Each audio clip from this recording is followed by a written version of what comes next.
안녕하세요. 김영삼입니다. 우리 치과의사신문의 비긴 앤 어게인에 이렇게 강의를 하게 돼서 대단히 영광스럽게 생각하고 있습니다. 사실은 제가 아니고요. 이번 주에 원래 녹화하기로 하신 분이 갑자기 스케줄이 생기시는 바람에 다음 주로 연기를 하신 걸로 알고 있습니다. 그래서 치과의사신문 기자분께서 저한테 뭐 하나 급하게 좀 부탁을 해서 제가 한 2년 전에 사랑니 발치 세미나를 한 적이 있는데 그때 그 자료들을 한번 모아서 오늘 간단하게 한번 이야기를 나눠볼까 합니다. 혹시 뭐 저보다 뭐 사랑니 발치를 훨씬 더 잘하시는 분들 많이 계시지만 너그럽게 그냥 다양한 의견이 있다라는 마인드로 너그럽게 이해해 주셨으면 감사하겠습니다. 사랑니 발치에 대해서 저 개인적으로 대단히 좋아하는 진료 내용이기 때문에 여러분과 그냥 공감하는 시간, 이야기 나누는 시간이라고 생각해 주시면 감사하겠습니다. 네. 그래서 제목을 좀 겸손하게 이렇게 한번 정해봤습니다. 개원가에서 효율적인 사랑니 발치. 뭐 당연히 구강의과 선생님들한테는 사랑니 발치는 뭐 껌이죠, 껌. 그죠? 누구나 뭐 구강의과 선생님들은 뭐 아주 잘하시지만 저희 같은 GP가 열심히 노력한다고 해서 구강의과 선생님들처럼 그 전문적인 그 사랑니 발치를 할 수 있는 사람들이 아니기 때문에 개원가에서 일반적인 GP가 발치에 있어서 고려할 부분들을 한번 정리를 한번 해봤다, 이렇게 너그럽게 봐주시면 될 것 같습니다. 사랑니 발치가 과연 대학병원 영역인가? 요즘은 이제 뭐 개원가에서 이렇게 많이 하고 있죠. 저는 개인적으로 사랑니 발치를 되게 좋아합니다. 그래서 2년 전에도 사랑니 발치 세미나를 한번 한 적이 있는데 그 당시 또 구강의과 선생님들이 GP가 무슨 사랑니 발치 세미나냐고 또 한참 뭐라고 하셨는데 모르겠어요. 올 봄에 한 번 더 할지, 저 말고 구강의과 후배 2명이랑 같이 기획을 하고 있습니다. 혹시 기회가 되시면 한번 들어주시면 감사할 것 같고요. 이제 사랑니 발치는 구강외과 영역이 아니라 일반 GP들의 영역이라고 생각을 하고 있습니다. 물론 이제 그런 의미에서 보았을 때 구강의과 선생님들이 진짜 구강의과 선생님들의 전문적인 영역에서 활동할 수 있도록 어떤 전문 영역을, 이런 자격을 좀 부여하는 부분들에 대해서 저는 개인적으로는 대단히 긍정적으로 찬성을 하고 있는 편인데, 어쨌든 뭐 요즘 구강의과 선생님들 중에서는 사랑니 발치만 또 하시는 분들도 많이 계시더라고요. 오늘 한번 다양한 개원가에서의 사랑니 발치의 전체적인 문제점들에 대해서 한번 다뤄보도록 하겠습니다. 사랑니 발치에 관한 책들을 이렇게 쭉 보니까요, 저도 좀 보긴 했는데 저 오래전에 봐가지고 기억이 안 나네요. 거의 한 20년 전 책 같은데 제가 아는 유일한 발치 관련 국내 책입니다. 그리고 구강암면 외과 교과서, 이게 저희 학교 다닐 때 초판이 나왔던 것 같아요. 왜냐면 제가 초판으로 공부를 했던 것 같습니다. 그때 10만 원인가 해가지고 엄청 비싼 돈 주고 샀던 기억이 나는데 20년 전에 10만 원이니까 엄청 비싼 돈이죠.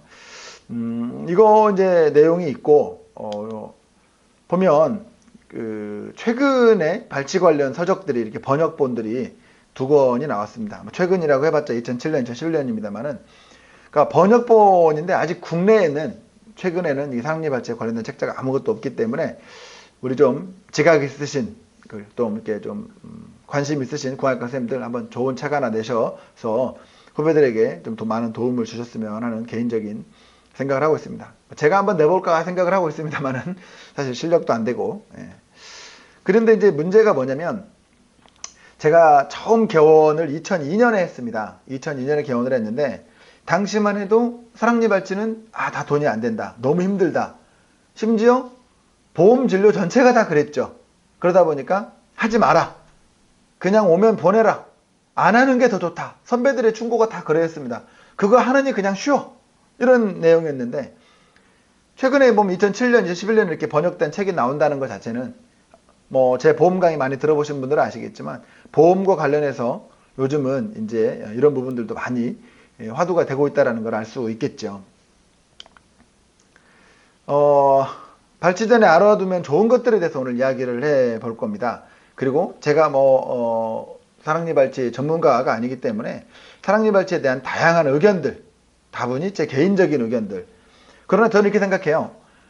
제가 어느 누구보다 더 많이 조사해보고 많이 다른 사람들의 의견을 들어봤습니다. 수많은 구강의과 선생님들하고도 이야기를 해봤고요. 그런데 내린 결론이 뭐냐면요, 구강의과 선생님들 자체도 모두 다 의견이 달라요. 대학마다 다르고 심지어 외국에 나가서 봐도 들리고요. 대가라고 하시는 분들도 모두 다 자기 철학이 옳다고 생각하고 자기 철학대로 진료하시면서 평생을 보내셨습니다. 그런데 그 철학이 전혀 다른 분들, 그 분들 모두 다 별 문제 없이 자기 일 잘 하고 계시거든요. 그 말이 무슨 말일까요? 사실은 자기한테 익숙한 방법, 자기한테 맞는 방법, 그대로 해도 상관없다는 뜻이겠죠. 그래서 여러분도 그냥 어떤 GP의 사랑니 발치에 대한 의견을 저런 생각도 있겠구나, 이렇게 한번 생각해 주시면 감사하겠습니다. 사랑니를 왜 뽑아야 하나, 이런 생각을 한번 해봐요. 좀 그 크라운, 그죠? 47번 크라운을 하면서 48번을 놔두고 저렇게 씌웠습니다. 참 치과 의사로서 좀 그렇죠. 그래도 아무래도 좀 안쪽에 있다 보니까 그랬나 보다, 이렇게 생각을 할 수 있겠죠. 이건 좀 심하죠. 이런 것도 마찬가지고요.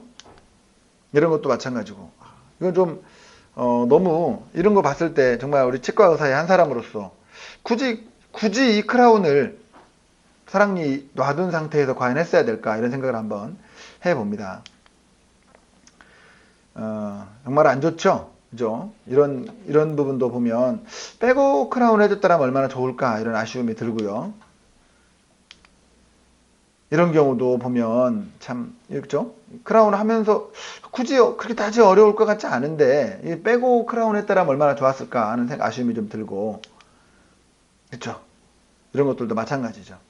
그러다 보면 과연 나도 내가 사랑니를 빼지 않고 그냥 이렇게 7번을 치료하거나 했을 때 다른 사람들이 나를 또 어떻게 생각할 것인가, 이런 부분들에 대해서 한번 고민을 해보게 됩니다. 그러다 보니까 요즘 특히나 경기도 안 좋고 하니까 사랑니 발치에 한번 관심 많이 가져보시고, 누가 혹시 이렇게 내 욕이나 하고 있지 않나, 이렇게 한번 생각을 해보셨으면 좋겠습니다. 개인적으로는 발치가 이 성공개원의 필수라고 생각을 합니다. 그쵸? 개원했는데 이제 젊디 젊은, 그죠? 이런 치과 의사한테 누가 임플란트 풀 케이스를 맡기겠습니까? 아니겠죠. 남들이 하기 싫어하고 남들이 기피하는 것들 먼저 젊은 치과 의사로서 자신감 있게 해야 된다고 저는 생각하고 있습니다. 물론 요즘은 경기가 안 좋다 보니까 사랑니 발치도 서로 하겠다는 사람들도 많이 나서고 있습니다만은, 발치만 잘해도 우선은 환자를 안 놓칩니다. 발치만 잘해도 환자 숫자는 많아집니다. 제가 농담으로 이런 얘기들 하고 그렇습니다. 제가 2002년에 개원했을 때 개원하자마자 40명 봤다.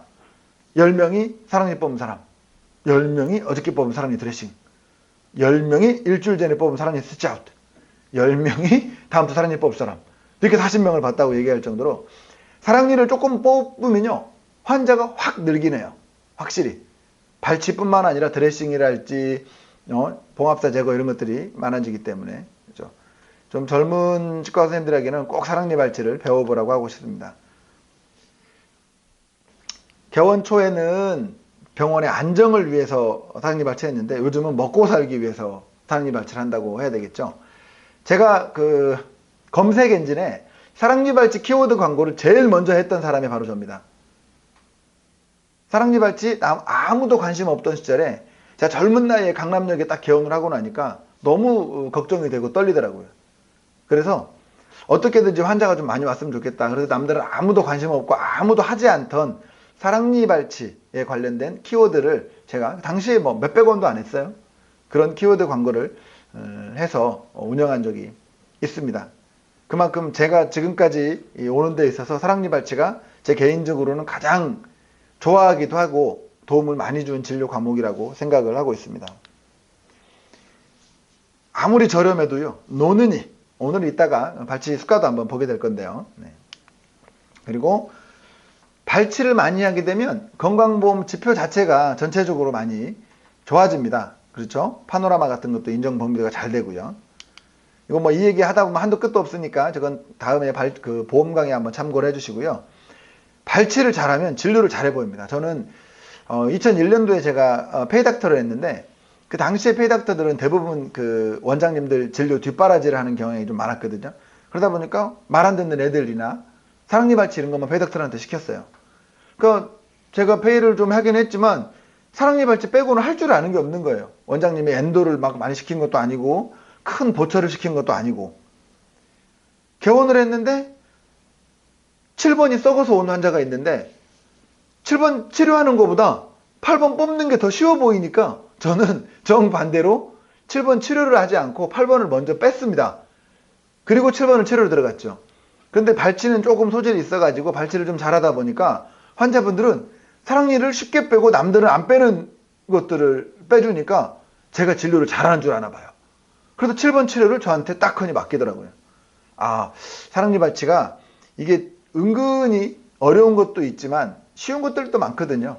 그것도 간단하게 해결하면 환자분들은 되게 또 진료를 잘하는 줄 알고 경험 많아 보이기 때문에 제가 벌써 한 13년, 4년 전이지만 그때부터 사랑니 발치를 참 좋아했습니다. 그리고 사랑니 발치를 잘하다 보면요, 임플란트도 잘하게 됩니다. 발치하다가 치아가 잘 안 나와서 그래서 플랩을 제끼고 하다 보면 자연스럽게 플랩이 제껴져요. 제가 2002년도에 개원을 하고 치주 세미나를 들으러 갔습니다. 근데 이제 플랩을 제끼고 이런 것들에 대한 그 실습을 하는데 잘 안 되더라고요. 아, 난 플랩에 소질이 없나 보다. 그냥 그러고 있었어요. 그런데 뭐 임플란트를 하고 어쩌다가 이제 한 2, 3년 지나고 나서 그죠? 임플란트 배우고 발치 배우고 하다가 보니까 나도 모르게 플랩이 쑥쑥쑥쑥 제껴지는 거죠. 임플란트뿐만 아니라 이 발치를 많이 하게 되면 근데 이런 플랩도 전체적으로 많이 행위가 쉬워지는 것 같습니다. 우선 대한민국에서 발치의 산정 방침을 지침을 한번 봤으면 좋겠습니다. 비용이 너무 저렴하죠? 너무 저렴하지 않습니까? 유치발치 2,240원. 세상에 대한민국에서 아직도 2,000원 가지고 담배 한 갑도 안 되는 그렇죠? 담배 한 갑도 안 되는 유치발치 비용입니다. 아, 오늘도 오전에 유치를 2개 뽑았는데 너무 저렴한 건 정말 저렴하죠. 그렇지만 이 발치 행위료에는 마취라든지 엑스레이, 진찰료가 붙기 때문에 직접 이렇게 한번 입력한 수가를 쭉 보면요, 단순 그 발치가 구치 발치가 이거고요, 남발치, 단순 매복, 그리고 이제 복잡 매복이고 완전이고, 완전에다가 CT를 찍게 되면 이렇게 비용이 나온다라는 거죠. 15만 5,240원. 개인적으로는 CT는 거의 찍지 않습니다. CT가 있음에도 불구하고 거의 찍지 않고요. 사랑니 발치 비용이 싸다고 해서 CT를 좀 남발하는 경향이 좀 있는데 저는 찍지 않고요. 뭐 보험 강의에서 들으셨겠지만 CT는 의측과 통틀어서 비급의 항목에 단 하나도 없습니다. CT를 찍고 청구 가능하면 청구해야 되고요. 청구 가능하지 않으면 절대 환자에게 돈을 받아서는 안 됩니다. 그게 대한민국 규정이고요. 자세한 내용은 보험 관련 그 세미나나 터적을 좀 참고를 해보시면 될 것 같습니다. 어쨌든 일반적으로 사랑니를 뽑게 되면 이렇게 완전 매복치를 뽑게 되면 10만 8,210원. 노는이 이렇게 보면 되겠습니다. 제 개인적인 그 철학은요, 에세 담배 이름이죠. 자, 이렇게 얘기합니다. Easy, Simple, Safe, Economy. 이렇게 이런 얘기는 왜 하냐면 외발 자전거를 배우지 마라. 제가 이런 말을 꼭 얘기를 합니다. 두발 자전거 누구나 조금만 연습하면 다 할 수 있는 거, 그거를 이렇게 해야 되는데 좀 외발 자전거를 배우려는 분들이 너무 많은 것 같아요. 누구나 다 연습한다고 되는 게 아니거든요. 제가 이렇게 병만이 사진을 넣어놓은 이유는 제가 이제 개그 콘서트 개그맨 생활을 할 때 병만이는 사실 개그 콘서트에 있으면 이게 되게 그 스폰이 많이 들어옵니다. 이런 장난감이라든지 뭐 이런 타는 게 되게 많이 들어와요. 남들 되게 어렵게 배우잖아요. 외발 자전거가 스폰이 들어온 거예요. 그러면 이제 그거 타고 한번 출연하게 되면 막 몇 대씩 주는 거죠. 그러니까 서로 한번 타서 어떻게든 그 개콘에다가 그런 걸 좀 그 코너에다가 넣고 싶은데 탈 줄 아는 놈이 없는 거예요. 저거 그냥 좀 방송에 내보내주기만 해도 막 몇 대씩 준다는데 아무도 못 타요. 근데 병만이는 잠깐 연습하더니 타더라고요. 이게 그거는 타고는 아는 거지. 이게 그렇다고 해서 나머지 개그맨들이 모두 다 이거 연습하면 탈 수 있습니까? 못 하는 거거든요. 그러니까 가끔 구강의과 선생님들 발치 그 세미나를 이렇게 가서 들어보면 본인들은 병만이에요. 본인들은 병만이야. 할 수 있죠. 그러나 GP들이 그걸 따라할 수는 없는 거거든요.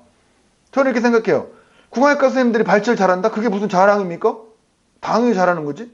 레이무스를 잘라서 붙이고 기역자로 잘라내고 세로로 잘라내고 이런 무시묵지막 막 이거 막 눈 밑에 이거 막 르포 1, 2, 3 이런 수술 하시는 분들이 이거 사랑니 하나 빼는 게 뭐 일입니까? 일도 아니죠. 그러나 우리 지피들은 조금만 이게 치조골만 벗어나도 바로 이렇게 떨리지 않습니까? 그냥 고양과 선생님들은 병만이에요. 본인들은 쉽게 한다고 왜 이걸 못해 이렇게 하면 되지 하시지만 지피들이 쉽게 따라할 수는 없는 거죠. 그래서 오늘 제 사랑니 발치 이 강의 내용도 대부분 지피들이 쉽게 할 수 있는 방식으로 한번 보도록 하겠습니다. 우선 다양한 논쟁들이라고 그랬죠. 멸군 글로브와 일반 글로브 어떤 걸 쓸 것인가? 글로브 예, 죄송합니다만은 어떤 걸 쓸 것인가? 한번 저도 처음에는 이런 글로브를 썼습니다. 이런 글로브를 썼어요. 발치할 때 멋있는 척 하려고 이런 글로브를 썼습니다. 근데 요즘은 그냥 이런 글로브를 씁니다. 그죠? 이게 보통 이런 글로브가 이거는 좀 일반 글로브 중에서 좀 비교적 저렴한 거죠. 제가 제일 좋아하는 상표인데 한 박스에 뭐 8,000원, 만원 뭐 이 정도 하니까 100개 들었으니까 하나에 80원 정도 하죠. 근데 이런 글로브가 보통 하나에 600원, 1,000원 정도 하죠. 예전에는 한 2,000원씩 했던 것 같아요. 이거 아낀다고 예전에 저랑 같이 근무했던 공학과 선생님 같은 경우는 이거를 이제 빨아서 종이에다가 다시 담아서 포장을 하고 그랬던 걸 봤던 기억이 있습니다. 저 개인적으로는 직원들한테 절대 그런 거 못하게 합니다. 인건비가 더 아깝다고. 그죠? 원장님들 중에 가끔 보면 직원들한테 그런 것들을 시키시는 분들이 있는데 그냥 차라리 그 시간에 직원들이 쉬는 게 낫다. 저는 그렇게 생각하고 있습니다.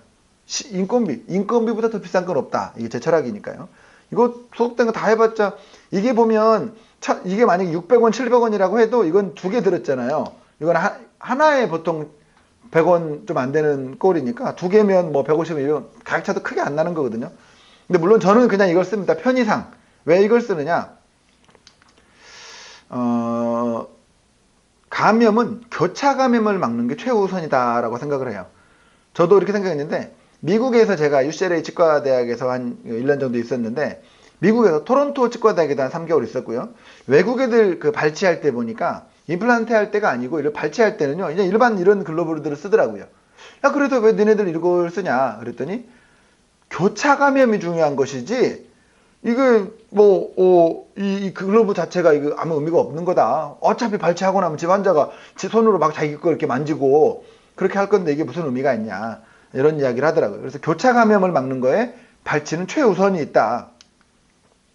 그래서 예전에 이렇게 캐비넷에도 넣어놨는데 캐나다에서 봤던 겁니다. 우리 가끔 그 화장실에서 이렇게 소변 보고 나와서 가끔 수도꼭지를 손으로 만지려고 하면 남이 만졌던 거 좀 젖어 있고 좀 짜증나잖아요. 센서도 있고.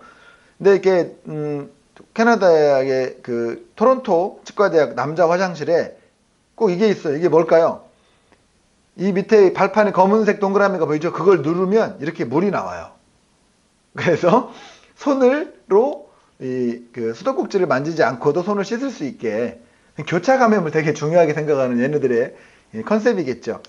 그래서 보면 캐나다 토론토 치주과인데 이렇게 글로브가 이렇게 나와 있습니다. 일반적인 그 시술을 할 때는 다 그냥 일반적인 이런 글로브를 썼던 것 같아요. 임플란트 같은 거 할 때만 이렇게 소독된 글로브를 쓰고요. 물론 이제 걔네들은 이렇게 글로브 종류가 다양하냐면 워낙 인종이 다양하기 때문에 손 크기가 너무 틀려가지고 글로브를 이렇게 많이 써놓고 있습니다. 그래서 우리나라에도 저희가 도입을 한번 해봤어요. 그래서 지금 저희 치과에는 이렇게 만들어 놨습니다. 우리나라는 이렇게 인종이 다양하지 않기 때문에 남녀만 구분하면 되니까 그죠? 제가 스몰 쓰고 저희 여직원들이 X 스몰 이렇게 씁니다. 물론 이제 뭐 저도 X 스몰 써도 되고 쓰는데 보통은 이렇게 사용을 하고 있습니다. 이렇게 해놓으니까 아주 좋은 것 같아요. 굳이 글로브를 손으로 만지지 않아도 되니까요. 네. 그 다음에 소독은 뭘로 할 것인가? 과연 포타딘과 클로렉시딘. 저는 우리나라를 제외하고 외국에서 포타딘으로 구강내를 소독하는 걸 본 적이 없습니다. 예전에 일반 외과 선생님인데 치과 의사들을 엄청 비웃는 걸 한번 제가 본 적이 있어요. 왜 그러냐 그랬더니 포타딘으로 이게 무슨 이게 구강내를 소독한다는 거냐? 이거는 이게 뭐 증발되고 어쩌고 해서 뭐 이게 외용제 아니냐? 바깥에다가 바르고 마르고 한 2, 30분 있어야 이게 소독 효과가 있는 거지. 음이 없는데 입안에다 왜 하냐? 솔직히 우리도 알고는 있죠. 왜 하죠? 그냥 솜으로 문지를 수 없으니까 그냥 소독하는 느낌 내려고 하는 거죠. 그렇죠? 좀 그리고 실제로 이제 외국에서도 보면 대부분 다 클로로엑시딘으로만 가글 하거나 요즘 리스트린도 요즘 많이 쓰더라고요. 가그린은 아닌 건 아닌 거죠. 그죠? 가그린을 이렇게 발치 전에 쓰는 건 아닌 것 같고요. 클로로엑시딘이나 100번 양보해도 리스트린으로 절대적인 세균의 숫자를 좀 줄여놓고 하면 좋다라는 생각을 한번 해봅니다. 물론 얼굴을 소독하는 경우도 저희 전북대병원에 있을 때 전북대병원은 치주과에서는 뭐 그 얼굴까지 이렇게 소독도 했던 것 같고 막 외과에서도 보릭으로 이렇게 얼굴 닦았던 것 같은데 외국 사례 같은 데서는 한 번도 얼굴을 소독하는 걸 발치할 때 얼굴을 소독하는 걸 거의 본 적이 없습니다. 포도 안 덮고 하는 경우도 많이 봤고요. 그래서 클로로엑시딘 가글을 가장 중요한 소독이라고 생각을 하고 있습니다. 저도 그래서 클로로엑시딘만 사용을 하고 있고요. 헥사메딘을 쓰고 있습니다. 이 정도 가격을 하고 있죠. 제가 보험 강의할 때 얘기를 많이 하는 건데요. 가글 때는 그냥 다른 약과 함께 처방할 때는 같이 처방하셔도 되는데 가글 때는 무조건 단독 처방하시면 안 됩니다. 그러면 욕먹어요. 가글제 단독 처방은 절대 하지 마시라는 거. 제가 다음 혹시 보험 강의 때 한 번 더 기회가 되면 말씀을 드릴게요. 그 가글제만 단독으로 처방하면 되게 상식밖의 사람이 됩니다. 주의하시고요. 굳이 하나 더 필요하다면 전 스켈러라고 봐요. 그래서 외국 애들 발치할 때 보면 발치 세트에 꼭 스켈러가 있었어요. 우리처럼 포타딘 스펀지가 있는 게 아니고. 그래서 왜 그러냐? 결국은 발치와를 깨끗하게 하는 거에 있어서 세균을 다 죽이는 것은 의미가 없다. 결국은 8번을 뺄 때 7번 링구알 이런 부분에 오래된 플라그들, 치석들 그런 것들이 안 좋은 거다. 그러니까 그것들을 메카니컬하게 화학적인 게 아니라 물리적으로 치아 주변을 깨끗하게 하는 것. 그것이 가장 좋은 소독이다 라고 얘기를 하더라고요. 그런 의미에서 보면 발치 세트에 구치부 스켈러를 집어넣는 것도 좋은 방법이 되겠죠. 뭐 황성현 원장 강의하면서 그런 얘기를 많이 하죠. 자기는 사랑니 뽑을 때 무조건적으로 스케일링 한다고. 뭐 아무나 따라하면 안 되는 거고요. 보험을 조금 실력이 좀 되신 다음에 그런 것도 따라 해야 됩니다. 저 같은 경우는 저는 솔직히 지금 이제 뭐 혼자 조그마한 치과를 하고 있지만 외부에서 사랑니 발치 의뢰를 좀 해줍니다. 주변 원장님들이 저한테 사랑니 발치를 좀 많이 의뢰해 주는데 저한테 사랑니 발치를 많이 의뢰하는 이유 중에 하나는 제가 봤을 때는 저는 무조건 보험료만 받거든요. 절대 CT도 오버해서 찍지 않고 아주 필요한 경우에만 찍거나 물론 이런 경우는 있었어요. 원장님이 본인이 못 뽑는다고 하기 좀 그러니까 CT 있는 치과로 보낸다고 해서 저희 치과에 보내서 억지로 CT를 좀 찍고 뽑는 액션을 좀 해주면 안 되겠냐라고 해서 그런 적은 있지만 거의 저 같은 경우는 딱 보험에 준해서만 받고 있습니다. 그러다 보니까 스케일링도 거의 하지 않아요. 제 환자가 아니라 리퍼 받은 환자들은 거의 스케일링은 하지 않는데 여러분들도 알고 계시면 되겠습니다. 근데 스케일링을 넣으면 어떻게 될까요? 아까 발치 비용에서 4만원 정도가 뜁니다. 그렇죠? 그러니까 좀 구안과 선생님들은 확 귀가 아니죠. 눈이 확 커지죠. 하루에 신환으로 와서 할 거 다 하고 스케일링하고 CT 찍고 발치하면 20만원. 괜찮죠? 물론 미국 수가의 10분의 1도 안 된다는 거 알고 있습니다.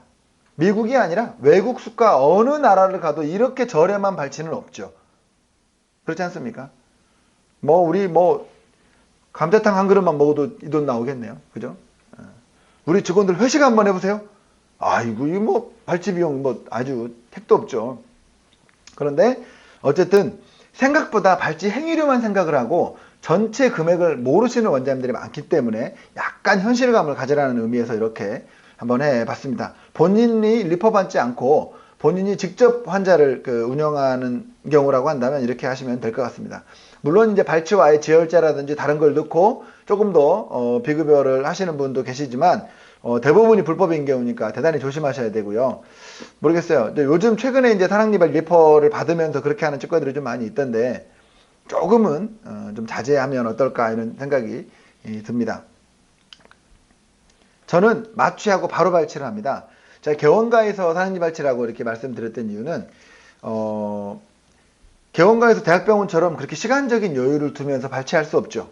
발치 환자만 있는 게 아니거든요.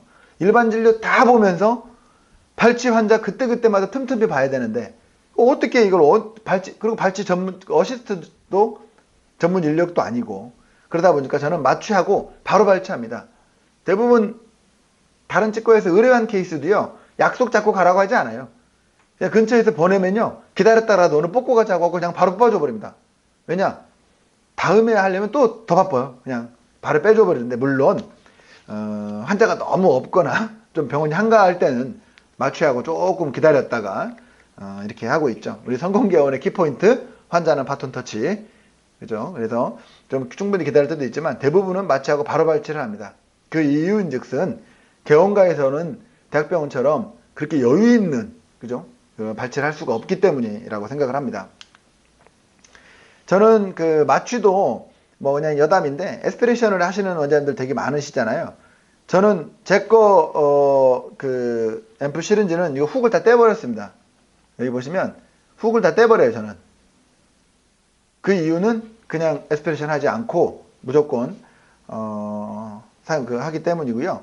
니들도 예전에 저도 전북대 나왔으니까 전북대 스타일 27게이지 롱 니들로 전달 마취를 하고 30게이지 숏 니들로 침입 마취를 하는, 이게 이제 뭐 보통 대부분의 원장님들 생각이시지만 저는 요즘은 그냥 거의 이 30게이지 롱 니들, 얇고 긴 니들 하나만 씁니다.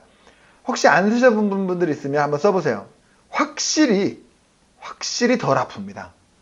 덜 아프고 의외로 그런 얘기도 많잖아요. 발치에서 그 신경이 손상되는 케이스보다 마취에서 니들 때문에 신경이 손상되는 경우도 의외로 많다. 그렇죠? 그래서 저는 늘 그 가늘고 긴 이 니들을 사용하고 있습니다. 모바일 카트에도 이렇게 넣어놓고 이렇게 있죠. 모바일 카트에도 물론 당연히 이렇게 셀라인도 충분히 가지고 있습니다. 메스는 95% 이상 15번을 쓰고 있습니다. 12번 쓸 때는 7번 원심면이 잇몸에 덮여 있을 경우, 7번 원심면이 잇몸에 덮여 있을 경우에 12번을 이렇게 쓰고 있습니다. 생각보다 메스 가격도 비싼데 이거 관심 없는 분들이 되게 있어요. 제가 이렇게 또 가격 써놓으니까 아우 쪼잔하다 이렇게 생각하시는 분들이 있지만 뭐 가격을 재료를 아끼고 그런 스타일은 아닌데요. 알고는 가자라는 뜻에서 이렇게 해봤고요. 임플란트 할 때는 저도 15CMS를 자주 씁니다. 15CMS를 쓰는데 우리 직원들이 이게 2배 이상 비싼데 비슷하게 생겼다고 뒤에 C자를 안 보고 싹 까주는 경우가 있어요. 300원 날아가는 겁니다. 300원. 그래서 조금 300원 차이가 나니까 15번이면 될 것 같죠. 12번은 7번 원심면이 잇몸이 덮여있을 때만 쓴다. 저 개인적으로는 그렇게 하고 있습니다. 하이스피드를 쓸까? 로우스피드를 쓸까? 이것도 정말 수많은 그 구강외과 의사들하고 얘기를 해봤는데 다 의견이 달라요. 그죠? 우선은 저는 이제 전북대학교 치과대학을 나왔으니까 전북대는 일반적으로 아마 서울대 출신 교수님들이 많이 계셔가지고 서울대랑 비슷한 스타일일 겁니다. 하이스피드 핸드피스를 주로 쓰되 로우스피드를 부가적으로 사용하는 형태 정도가 이제 전북대 스타일이고요. 아마 대부분의 학교가 다 그럴 겁니다. 그리고 로우스피드만 쓰는 학교가 있죠. 서울 시내에도 있고 그 대학 출신 교수님들이 이제 또 딴 데 가서 교수하시면은 거기서는 또 그렇게 많이 쓰고 있는데, 로우스피드만 쓰는 사람들 중에서도 이유가 다 다르더라고요. 어떤 사람은 전통적인 이유 있죠. 그죠? 엠피세마가 생길 것 같아서, 그죠? 에어가 분사되면, 그죠? 골내로나 플랩이 형성된 뒤에는 절대 하이스피드를 쓰면 안 된다.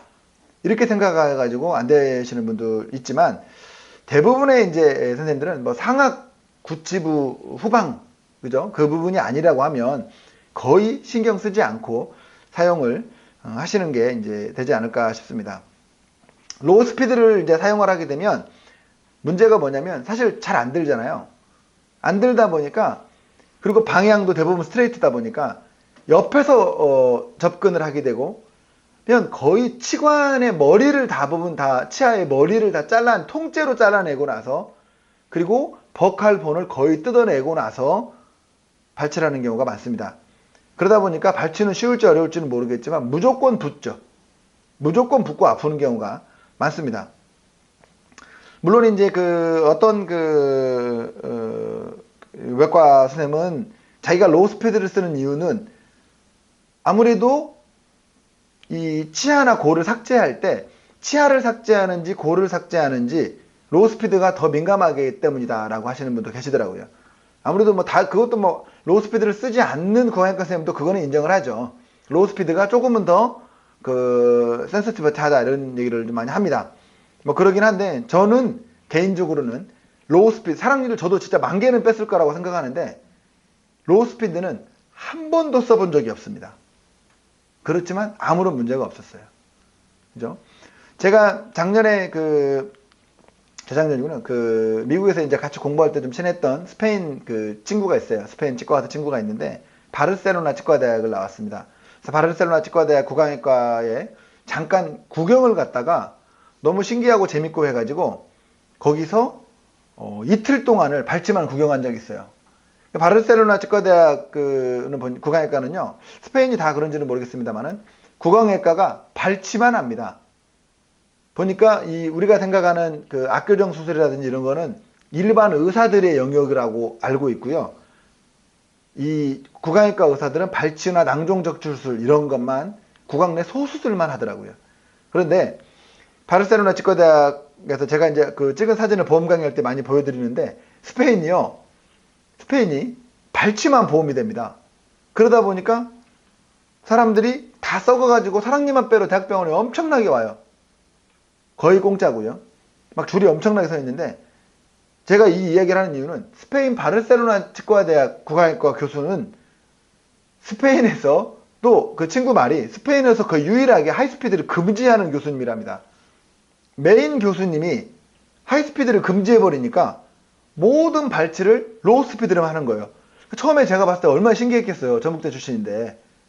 그런데 정말 처음에 보니까 너무 답답한 거예요. 아우, 금방 뺄 것 같은데 우리가 봤을 때는 이거 5분도 안 걸릴 것 같은 거 이런 것도 막 오래 걸리더라고요. 그런데 한 이틀 동안 수십 케이스를 보면서 느낀 건데 어려워도 다 하긴 하더군요. 대신에 버칼을 다 뜯어냅니다. 치관 머리를 다 통째로 잘라내야 되고요. 협측의 상악 매복 8번을 뺄 때는 버칼 본이 거의 통째로 날아간다고 생각할 정도로, 그리고 또 외국 애들이 이렇게 볼이 잘 늘어나잖아요. 진짜 막 90도로, 막 45도, 90도로 이제 측면에서 접근해가지고 로우 스피드로 잘라내면서 빼는 걸 봤습니다.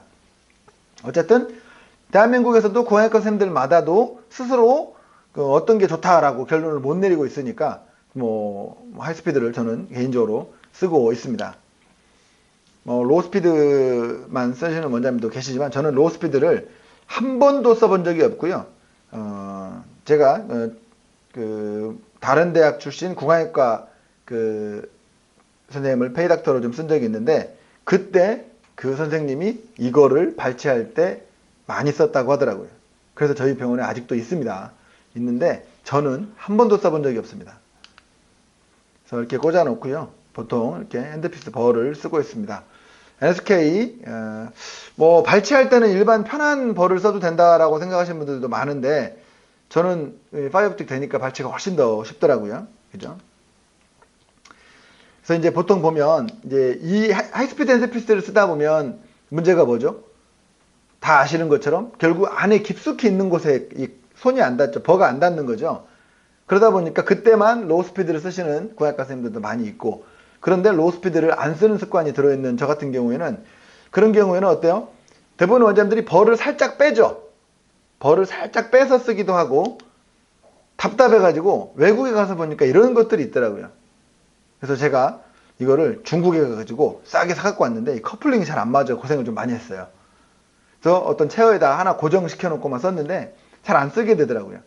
그래서 제가 NSK 일본에다가 핸드피스를 직구했습니다. 일본의 레이지 스즈키라고 제 좀 또 같이 미국에서 같이 공부했던 그 친구가 있는데 파이버 옵틱 때는 NSK 거 그죠? 사랑니 발치용 핸드피스를 제가 개인적으로 직구해가지고 쓰고 있습니다. 진짜 친한 친구인데도 불구하고 택배비까지 다 받더라고요. 와, 텍스까지 냈습니다. 일본 나라에 세금까지 내고 제가 사온 겁니다. 그래서 불까지 들어오는 이런 핸드피스도 있다라는 거. 아직은 제가 알기로는 국내에는 들어와 있지 않은 것으로 알고 있습니다. 아니면 최소한 저는 제가 구할 수가 없어서 일본에서 직구를 했고요. 그래도 거의 안 써요. 저도 진짜 아까 말씀드렸듯이 10,000개는 뺀 것 같은데도 불구하고 이 로우스피드랑 꼭 이거 없어도 대부분은 다 해결이 됐던 것 같습니다. 라운드볼을 쓸 것이냐 피셔볼을 쓸 것이냐, 이것도 하나의 문제죠. 그쵸? 어떤 볼을 쓸 것인가. 저는 라운드볼만 씁니다. 제가 그 사람치과에 있을 때 사람치과에 구강외과 원장님이 저 말고 두 분이 더 있었는데, 한 분은 피셔볼만 쓰고 한 분은 라운드볼과 피셔볼을 섞어서 썼고요. 저는 라운드볼만 썼습니다. 직원들이 생각할 때는 이놈의 치과 의사들은 어쩜 그렇게 서로 성격이 다를까 이렇게 생각을 하겠죠. 근데 제가 라운드볼만 쓰는 이유는 이따가 또 말씀을 드릴 거예요. 근데 어쨌든 피셔볼만 쓰시는 분들은 또 피셔볼이 편하다고 생각하시더라고요. 버값도 궁금하긴 하죠. 보통 한 개당 6,000원 정도 하고요. 서지컬 피셔버가 조금 더 비쌉니다. 그죠? 의외로 숏 카바이드볼을 쓰는 원장님들도 또 많이 봤어요.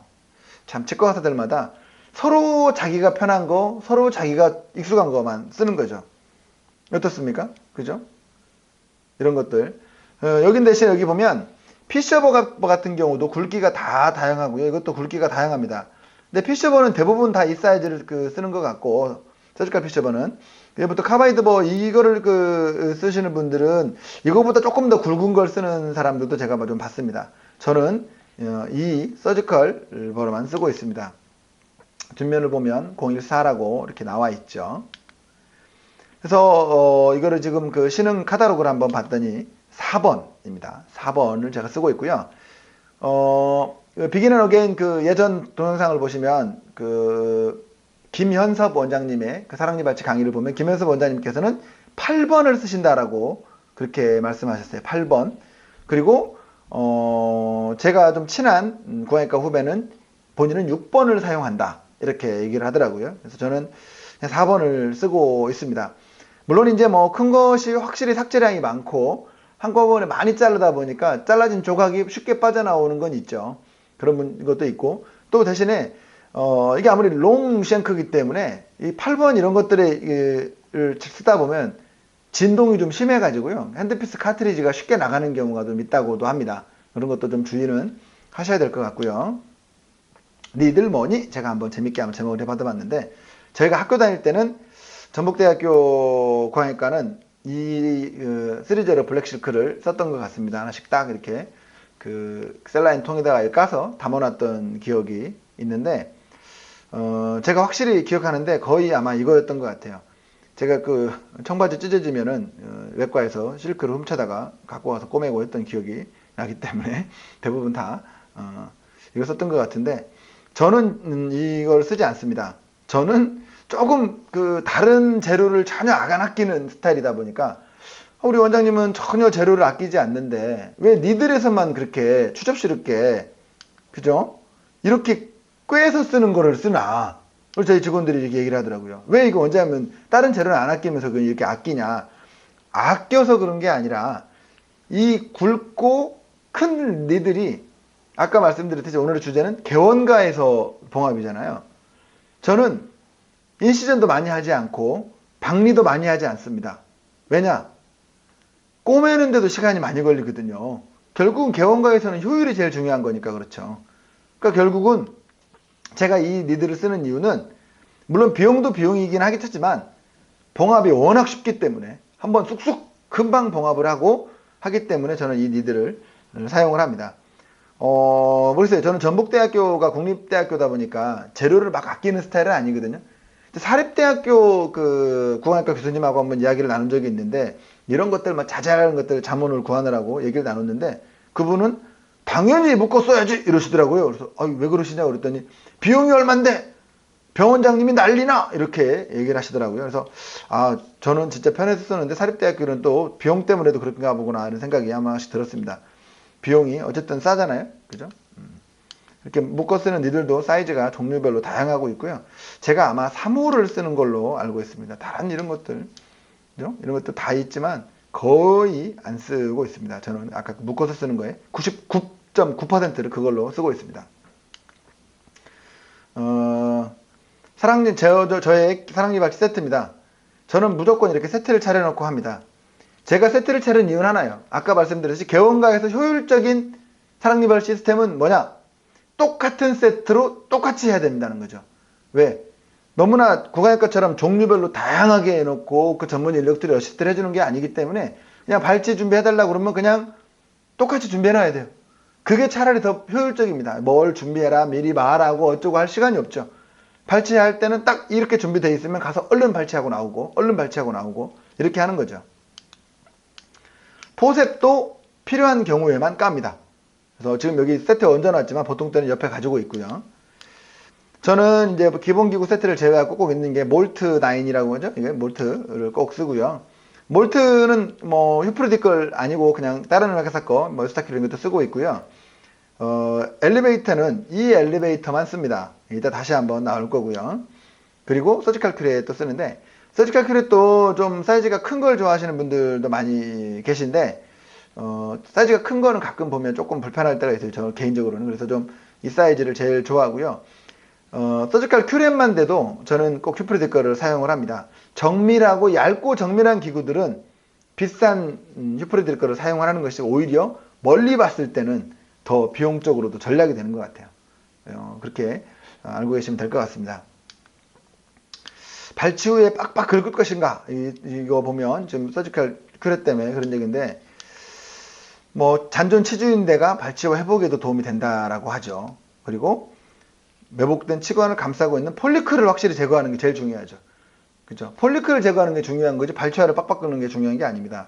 그죠? 그래서 오히려 인접치알을 좀 깨끗이 해주는 편이고 셀라인으로 꼭 씻어내기. 물론 셀라인으로 너무 많이 씻어내지 않는 것도 중요하지만 특히나 이 그 치아를 삭제를 했을 경우에는 그 잔존한 가루들 때문이라도 셀라인으로 꼭 씻어내야 되고요.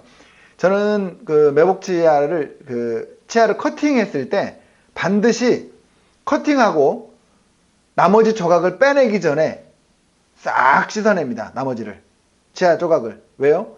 그래야 잔존 치근을 뺐을 때 그 치근 안에를 다시 이리게이션을 많이 하는 일이 없도록 하기 위해서 그렇게 개인적으로 하고 있습니다. 엘리베이터를 쓸 것인가 포셉을 쓸 것인가 이것도 한번 또 우리가 생각을 한번 해볼 문제죠. 왜냐면 이게 원장님도 잘 모르시지만요. 우리나라 치과대학 중에 또 특정 치과대학은 엘리베이터를 금지하고 있는 치과대학도 있는 걸로 제가 알고 있습니다. 뭐 다른 사람이 뭐 정확치는 않지만은 엘리베이터를 사용했을 때 뭐 치조골에 손상이 오고 치조골에 괴사가 오고 인접치에 뭐가 오고 이런다고 해가지고 엘리베이터를 거의 못 쓰게 하는 그런 치과가 대학이 있는 걸로 알고 있습니다만 저는 엘리베이터를 원칙으로 하되 포셉을 잘 활용하자 이렇게 생각을 하는 정도의 주의라고 보시면 될 것 같습니다. 저는요 엘리베이터는 딱 한 가지만 사용합니다. 여기 있는 맨 왼쪽에 있는 거 있죠? 휴프리디커 3C 아마 커브드라는 말인 것 같고요. 3은 아마 뭐 그 폭인 것 같죠? 옆에 거가 5인 거 보면. 그런데 왜 이거 하나만 딱 쓰냐? 모든 발치를 똑같이 준비하려면 이것만 써야 됩니다. 근데 저는 이 하나만 가지고도 지금까지 다른 엘리베이터를 거의 써본 적이 한 번도 없다 할 정도로. 그런데도 저는 이거 하나로 모든 걸 가능하다는 거죠. 넓은 거나 다양한 것들도 물론 좋긴 하지만 그래서 저는 자기 손에 익은 기구가 제일 좋지 않아 이렇게 생각을 해봅니다. 그리고 넓은 기구들을 사용하는 구강의과 선생님들이 제가 전북대 구강의과 선생님들이 이거 많이 쓰시거든요. 이거 쓰시는 거 들어보면 구강의과 선생님들은 우선 본 삭제를 많이 해요. 본 삭제를 많이 하니까 깊게 들어가서 엘리베이터를 사용할 수 있죠. 그러니까 넓은 엘리베이터가 더 좋을 수도 있겠죠. 그 다음에 이제 조금은 수직 맹출한 것들 이런 것들은 이런 엘리베이터들도 많이 사용을 하고 있고요. 어떤 원장님이 이런 엘리베이터를 사용하고 나서 발치를 득도했다라고 하시는 분이 계셔가지고 저도 한번 사봤는데 안 쓰게 되더라고요. 저는 그냥 이거 엘리베이터 하나만으로도 모든 발치를 다 하고 있습니다. 단 이렇게 얇고 가늘고 휘어진 그 엘리베이터를 사용하실 때는 반드시 휴프리디크를 사용하시라고 저는 말씀드리고 싶어요. 왜냐면 다른 거 쓰면 부러집니다. 휴프리디크는요, 저는 지금까지 10 몇 년 동안 개업하면서 그렇게 사랑니를 많이 뺐어도 한 번도 부러진 적이 없어요. 오히려 더 내구성이 좋아서 오래 갑니다. 신흥 카탈로그를 한번 쭉 봤더니 이런 것들이 쭉 있는데, 이런 것들도 이런 거 그죠? 상하 하악 구치부, 엘리베이터가 좀 멀쩡하게 나 있는 이빨들, 이런 것들을 뽑을 때는 이제 이런 것들도 많이 쓰시고 하는데, 그래서 저는 개인적으로 한 번도 써본 적이 없습니다. 각자 개인의 특성이 있는 것 같아요. 자기한테 익숙한 도구,